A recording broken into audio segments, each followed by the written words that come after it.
To set up a stand and please donate, begin by locating an unclaimed stand. You'll notice the label unclaimed at the bottom. Approach the stand and interact with it either by holding your mouse button or pressing and holding the E key to claim it. Once claimed, the stand will display as yours with an editable area for donation buttons and customizable text. If this is your first time, you may not see any donation buttons yet. To change the stand's appearance or text, approach the stand, hold E, or click the edit it.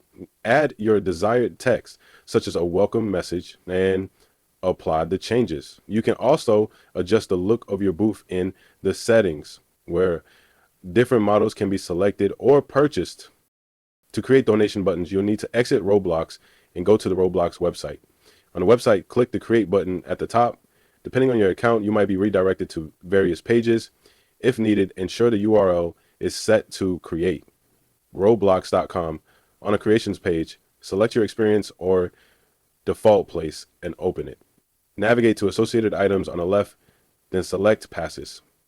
Create a game pass by uploading an image, naming it, and providing a description. Ensure the name and image follow Roblox's rules, as the name will be visible to donors.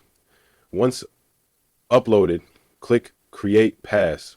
If errors occur during this process, ensure your image format matches the accepted types or convert it as needed. After creating the pass, click on it, go to the Sales section, toggle Item for Sale on, and set the desired donation price. Note that Roblox deducts a 30% tax, so set prices accordingly. Save your changes, return to please donate, claim your stand, and your donation button should now appear. Review your past creation process for additional buttons if you wish to offer more donation options. Your stand down donation button set, you better start receiving contributions.